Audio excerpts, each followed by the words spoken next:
সরকার প্রত্যাশা পূরণে ব্যর্থ, এই দায় পুরাতন কাঠামোর, জানালেন উপদেষ্টা মাহফুজ। 1 কোটির বেশি সদস্য সংগ্রহে নামছে বিএনপি, সুযোগ পাবেন আওয়ামী লীগের ক্লিন ইমেজের সাবেক নেতারা। বাংলাদেশে হিন্দু সম্প্রদায়ের নিরাপত্তা নিশ্চিতে পুলিশ সদর দপ্তর থেকে বিশেষ নির্দেশনা। আব্দুল হামিদের দেশ ত্যাগে জড়িতদের বিচারে ব্যর্থ হলে পদত্যাগের ঘোষণা স্বরাষ্ট্র উপদেষ্টার।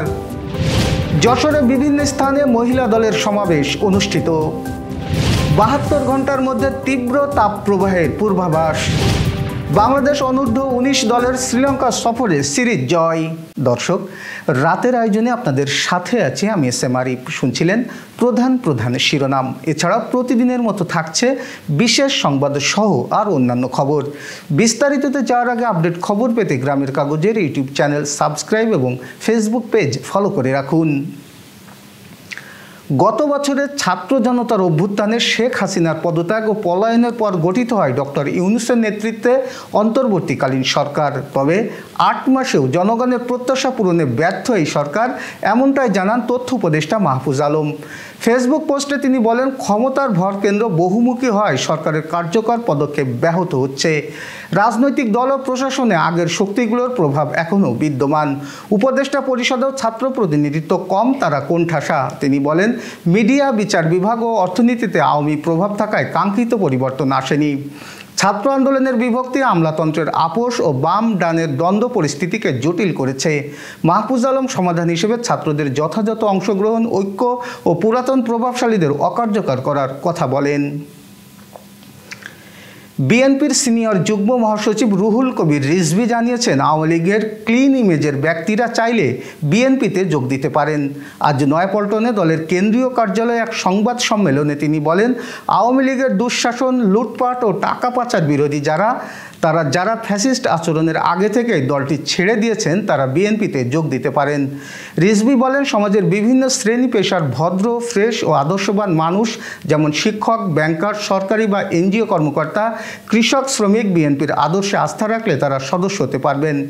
আগামী 15 মে থেকে 15 জুলাই পর্যন্ত প্রাথমিক সদস্য সংগ্রহ নবায়ন কর্মসূচি চালানো হবে বলে জানিয়ে তিনি বলেন, 1 কোটির বেশি সদস্য সংগ্রহের লক্ষ্য রয়েছে দলের। বিভাগীয় শহরগুলোতে উদ্বোধনী অনুষ্ঠান আয়োজনেরও পরিকল্পনা রয়েছে বলে জানান তিনি।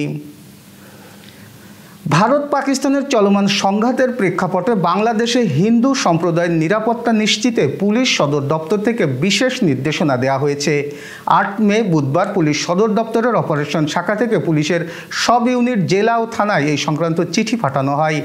আইজিপির পক্ষে স্বাক্ষর করা চিঠিতে সীমান্ত এলাকায় উস্কানিমূলক আচরণ বা অস্থিরতা প্রতিরোধে সতর্কতা অবলম্বনের নির্দেশ দেওয়া হয়েছে। এছাড়া হিন্দু সম্প্রদায়ের জীবন ও সম্পত্তির নিরাপত্তায় বিশেষ নজর রাখতে বলা হয়েছে। চিঠিতে সামাজিক যোগাযোগ মাধ্যমে গুজব বা প্রোপাগান্ডা ছড়িয়ে অস্থিতিশীলতা সৃষ্টির প্রচেষ্টাকে প্রতিহত করতে সর্বোচ্চ সতর্কতা বজায় রাখার নির্দেশও রয়েছে। পুলিশের অ্যাডিশনাল ডিআইজি অপারেশনস শাহজাদা মোহাম্মদ আসাদুজ্জামান স্বাক্ষরিত এই নির্দেশনা দ্রুত বাস্তবায়নের আহ্বান জানানো হয়। সাবেক রাষ্ট্রপতি আব্দুল হামিদের বিদেশে পলায়নের ঘটনায় জড়িতদের আইনের আওতায় আনতে না পারলে পদত্যাগ করবেন বলে জানিয়েছেন অন্তর্বর্তীকালীন সরকারের স্বরাষ্ট্র উপদেষ্টা লেফটেন্যান্ট জেনারেল অবসরপ্রাপ্ত মোহাম্মদ জাহাঙ্গীর আলম চৌধুরী। বৃহস্পতিবার দিনাজপুর জেলা প্রশাসকের কার্যালয়ে এক বৈঠকে তিনি এই মন্তব্য করেন। স্বরাষ্ট্র উপদেষ্টা বলেন, এই ঘটনার সঙ্গে যারা জড়িত তাদের বিচারের মুখোমুখি করা হবে। যদি তা সম্ভব না হয় তবে আমি নিজেই স্বেচ্ছায় পদত্যাগ করব। এর আগে দুপুরে তিনি দিনাজপুরের বিরল উপজেলার মোখলেসপুর ইউনিয়নের ঢেলপির ব্লকে বোরো ধান কাটার উদ্বোধন করেন। সেখানে তিনি বলেন, সীমান্ত এলাকায় এখন কোনো আতঙ্কের কারণ নেই। আমাদের সীমান্ত সম্পূর্ণ নিরাপদ। কৃষকেরা নির্বিঘ্নে ধান কাটতে পারবে। এবার যশোর সহ আঞ্চলিক সংবাদ। যশোরে বাংলাদেশ জাতীয়তাবাদী মহিলা দলের বিভিন্ন শাখার আয়োজনে ভিন্ন ভিন্ন স্থানে মহিলা সমাবেশ হয়েছে। বৃহস্পতিবার বিকেলে এই সমাবেশ হয়। যশোরের নোয়াপাড়া ইউনিয়ন শাখার উদ্যোগে শেখহাটি ইউনিয়ন পরিষদের সামনে মহিলা সমাবেশে প্রধান অতিথির বক্তৃতা করেন বিএনপির কেন্দ্রীয় ভাইস চেয়ারম্যান অধ্যাপক নার্গিস বেগম।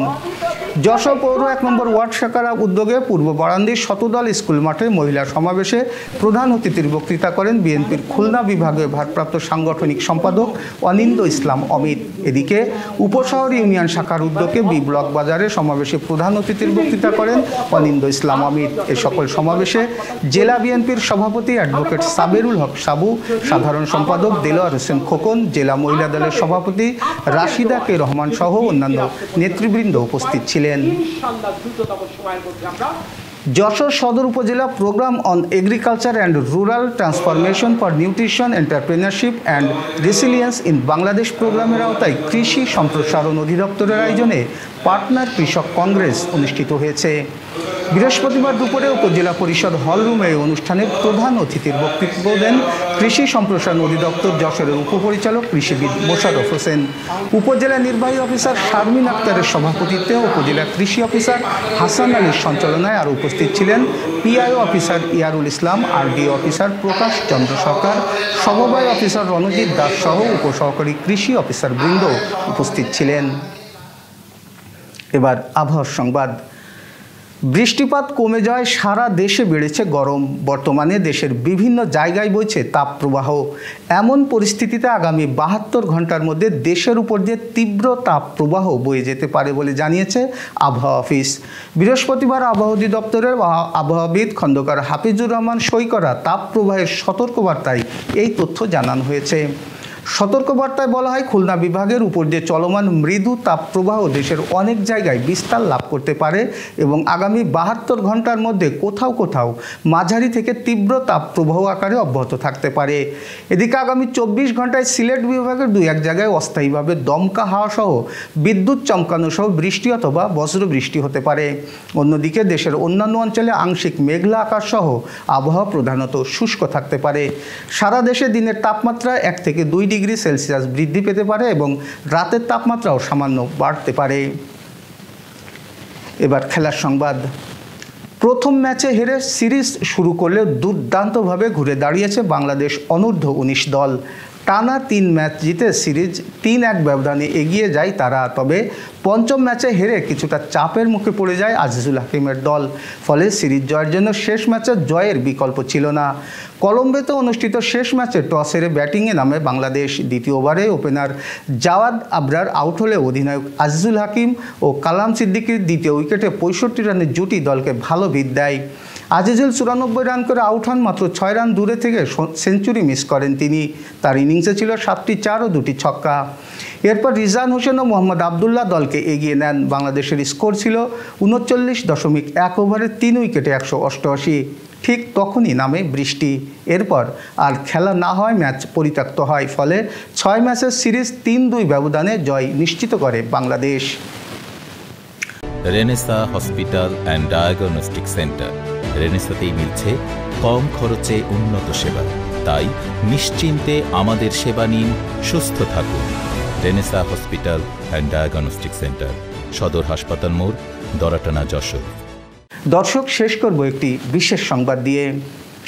রাজস্থানের নাগর জেলার ঝাড়লি গ্রামে একটি মারোয়ারি পরিবার ভাগনের বিয়েতে 21 কোটি 11 লাখ রুপির মাইরা দিয়েছে।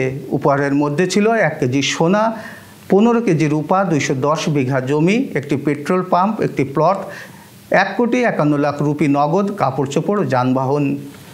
পটলিয়া পরিবারের 4 ভাই ভাওয়ালাল, রামচন্দ্র, সুরেশ ও ডক্টর করণ পটলিয়া বর শ্রেয়াংশ চাবার মামা ও চাচাতো মামা হিসেবে এই উপহার দেন। বর শ্রেয়াংশ চাবা বিজেপির প্রাক্তন রাজ্য সাধারণ সম্পাদক জগবীর চাবার ছেলে। প্রায় 700 জন অতিথি 100টি গাড়ি ও বিলাসবহুল বাসে করে উপহার নিয়ে যান।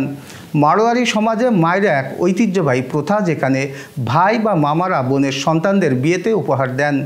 এটি ভালোবাসা ও সম্মানের প্রতীক হলেও সাম্প্রতিক সময়ে অতিরিক্ত ব্যয়ের কারণে সমাজে অপ্রয়োজনীয় প্রতিযোগিতা ও চাপ সৃষ্টি হচ্ছে বলে অনেকেই মনে করছেন। এই ছিল আজকের রাতের আয়োজন। এরপর সকাল 8টায় খবর দেখার আমন্ত্রণ জানিয়ে শেষ করছি। ধন্যবাদ সকলকে।